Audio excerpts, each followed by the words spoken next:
एक ऐसे समय पर आ रही है जब दोनों ही देश राजनीतिक और जियोपॉलिटिकल अर्थक्वेक से गुजर रहे हैं। कहीं ना कहीं ये दिखाई दे रहा है कि ना सिर्फ राजनीतिक तौर पर बल्कि जियोपॉलिटिकली भी पूरे देश में एक हलचल मची हुई है और सारा विश्व मल्टीपोलर हो रहा है। बाइपोलर से मल्टीपोलर होने का ये जो सफर है, ये तय करते हुए ना सिर्फ रशिया आगे बढ़ रहा है बल्कि भारत भी आगे बढ़ रहा है। तो आज जो ये विजिट है, इसको देखने के लिए ना सिर्फ पूरा दिल्ली तैयार है बल्कि भारत के तमाम दिग्गज इस विजिट पर अपनी नजर बनाए हुए हैं और साथ ही साथ अमेरिका में, फ्रांस में, जर्मनी में, यूके में, यूक्रेन की भी निगाहें जो हैं इस विजिट पर टिकी हुई हैं। अब देखना यह है कि दोनों जो राष्ट्रपति हैं व्लादिमीर पुतिन और एक दूसरी ओर प्रधानमंत्री नरेंद्र मोदी हैं, उनके बीच में आखिर क्या बातचीत होती है। दोनों का एक प्राइवेट डिनर भी आयोजित होने वाला है और राष्ट्रपति भवन में भी एक डिनर जो है आयोजित होने वाला है राष्ट्रपति पुतिन के लिए।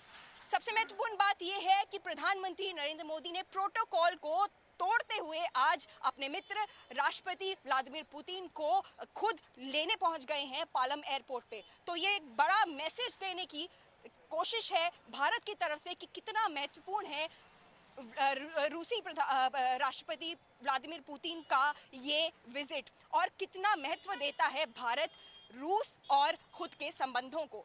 फिलहाल हम हैं आईटीसी मौर्या से कुछ दूरी पर। आईटीसी मौर्या ये वो होटल है जो 40 वर्षों से कई राजनीतिक दिग्गजों को होस्ट करता रहा है और बाहर से फॉरेन से जब भी कोई मेहमान आता है, जब भी कोई रॉयल मेहमान आता है, जब भी कोई फॉरेन डिग्नेटरी आता है, तो आईटीसी मौर्या हमेशा ही वेलकम करने के लिए चुना जाता है। प्रेसिडेंट व्लादिमीर पुतिन यहाँ रहने वाले हैं और हमें मालूम चला है सूत्रों से कि चाणक्य स्वीट जो सबसे ज़्यादा लग्जूरियस स्वीट है आईटीसी मौर्या का, वहाँ पर प्रेसिडेंट व्लादिमीर पुतिन रहेंगे और उनको भव्यतम स्वागत के लिए और एक भव्य और उसके साथ ही पर्सनल फील पहुँचाने के लिए, ताकि उन्हें एक पर्सनल फील मिले, इसके लिए पूरे तरीके से तैयारियाँ की गई हैं आईटीसी मौर्या के अंदर। हम इस वक्त आईटीसी मौर्या से कुछ मीटर दूरी पर हैं, वो इसलिए क्योंकि हम आईटीसी मौर्या के आसपास नहीं जा सके। अभेद्य किला सुरक्षा का एक कवच पूरे आईटीसी मौर्या को घेरे हुए इस वक्त और फिलहाल पूरा दिल्ली ही नहीं बल्कि पूरा देश अपने दोस्त व्लादिमीर पुतिन को घर जैसा एक माहौल महसूस करवाने के लिए बेसब्री से इंतजार कर रहा है। कैमरामैन दिनेश ठाकुर के साथ शिखा सलारिया, इंडिया न्यूज के लिए।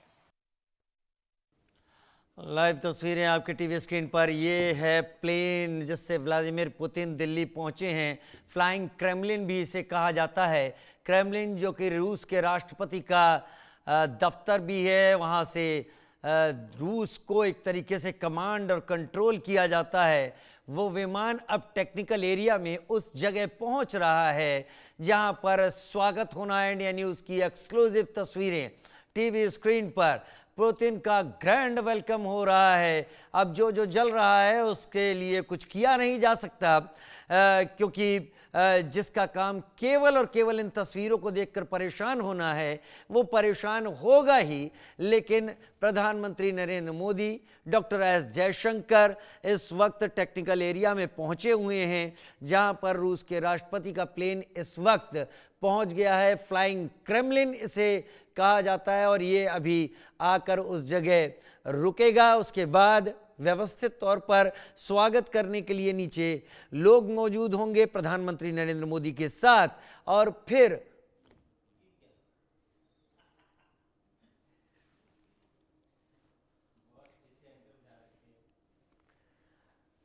इसके बाद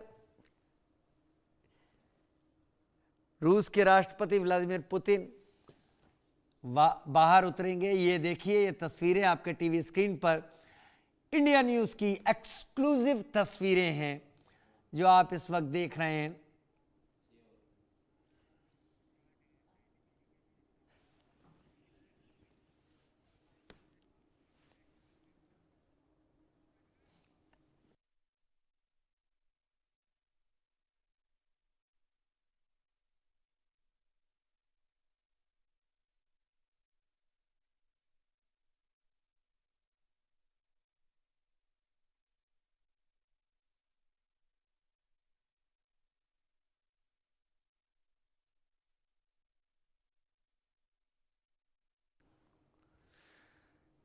रूस के राष्ट्रपति व्लादिमीर पुतिन की ये यात्रा जो आप अपने टीवी स्क्रीन पर इस वक्त देख रहे हैं, 2021 के बाद ये दूसरी यात्रा है जो भारत की रूस के राष्ट्रपति व्लादिमीर पुतिन इस वक्त कर रहे हैं। लेकिन इस यात्रा पर बहुत सीधी सी बात है, रूस का सरकारी जो मीडिया है वो इस पर कह रहा है कि ये एक मॉस्को और दिल्ली की जो धुरी है वो वेस्टर्न वर्ल्ड के दबदबे के बाद के समय के लिए एक इशारा है। रूस का सरकारी मीडिया ऐसी बातें कह रहा है, लेकिन इशारे भी इससे यही मिल रहे हैं, क्योंकि भारत और रूस संबंध इस बात का उदाहरण भी दे रहे हैं, इस बात को सामने भी रख रहे हैं कि जब पूरी दुनिया में बहुत सारे लोग अपने फायदे के मुताबिक पाले बदल रहे हैं, भारत और रूस के ये संबंध इतने सालों बाद भी वैसे ही प्रगाढ़, वैसे ही नजदीक बने हुए हैं। भारत ने अमेरिका के टैरिफ झेलना बेहतर समझा बनिस्बत की भारत ने टैरिफ के आगे रूस से संबंधों को हल्का करना। लेकिन भारत के इस जवाब ने ही रूस को इस बात का यकीन दिलाया कि रूस का जो सबसे नजदीकी मित्र है वो केवल और केवल भारत है, जो रूस के लिए किसी भी तरीके का कोई भी कदम उठा सकता है और स्पष्ट कर सकता है। फ्लाइंग क्रेमलिन आपके टीवी स्क्रीन पर इस वक्त आपको दिखाई पड़ रहा है। यूक्रेन पर हमले के बाद रूस के साथ संबंध विश्व के काफी तल्ख हो गए थे और प्रधानमंत्री नरेंद्र मोदी ने इस दौरान न केवल रूस की यात्रा की, उन्होंने यूक्रेन की भी यात्रा की। उन्होंने रूस के साथ किसी भी तरीके के भारत पर पड़ रहे दबाव को स्वीकार करने से इनकार कर दिया और भारत लगातार रूस के नजदीक ही बना रहा।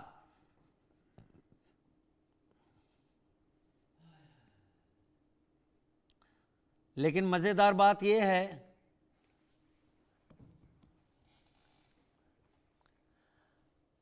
रवि अरोड़ा जी हमारे साथ इस वक्त जुड़ गए हैं, विदेश मामलों के जानकार धर्मवीर जी भी हमारे साथ इस वक्त जुड़ गए हैं। Ravi Arora foreign affairs expert, Dharmveer ji foreign affairs expert. इन तस्वीरों के साथ सबसे पहले रवि सर मैं आपका रुख करता हूं। भारत और रूस के इन बढ़ते नजदीक होते संबंधों में सबसे ज्यादा चिंता पश्चिमी दुनिया को किस बात की है कि क्या उन्होंने भारत के रूप में इतने दिनों से नजदीक रहा एक साथी अपनी गलतियों से खो दिया, या फिर कुछ और आपको लगता है? जी, मैं समझता हूं कि भारत के लिए अतिथि देवो भव ये हमारा शुरू से प्रारंभिक वो रहा है। लेकिन आज इस प्रकार से पूरी दुनिया के अंदर आप समझिए कि चाहे हम अमेरिका की बात करें, चाहे हम चाइना की बात करें, कहीं ना कहीं ये हम चाइना को जानते हैं कि वो भी अपनी विस्तारवादी नीति के लिए जाना जाता है। लेकिन अमेरिका, डोनाल्ड ट्रंप जब से सेकंड टर्म में आए हैं वो एक बिजनेसमैन के तौर पर आए हैं और पूरी दुनिया को इस प्रकार से टैरिफ से वो डराने की कोशिश करें, खासकर भारत को। उनका स्पष्ट मैसेज है कि वो नहीं चाहते यूक्रेन और रशिया की लड़ाई में भारत किसी प्रकार से रशिया से तेल खरीदे।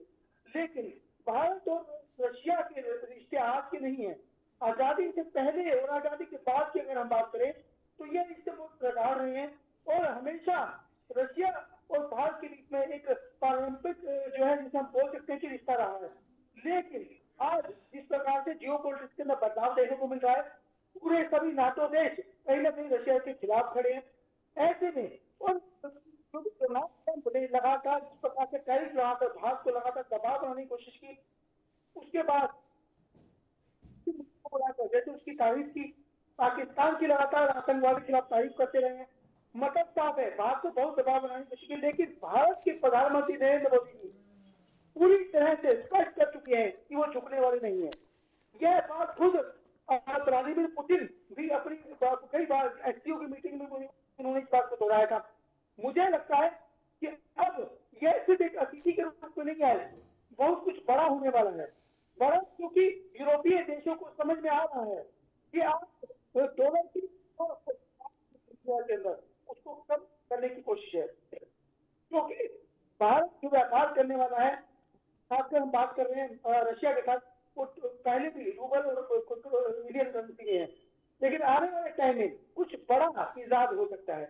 और बात सिर्फ सुरक्षा कारणों की नहीं है कि हम सुरक्षा को लेकर बात करेंगे, बात होगी रोजगार की भी, युवाओं की भी। भारतीय युवा जो है रशिया में जाके रोजगार कर पाएंगे, क्योंकि जो क्रेज जिस प्रकार से टैरिफ लगने के बाद अमेरिका और भारत के बीच में जो दूरियां आई हैं, हमें निष्ठा तो निभानी है अमेरिका से भी, लेकिन कहीं ना कहीं जैसे टैरिफ के नाम पर भारत को डराने की कोशिश की गई, भारत झुकने वाला नहीं है, यह स्पष्ट दिख रहा है। और खासकर मोदी जी जिस प्रकार से अपने फैसलों पर अड़ी हैं, मैं समझता हूं जब साझा और रिजल्ट आएगा, जब मीटिंग के बाद, क्योंकि 75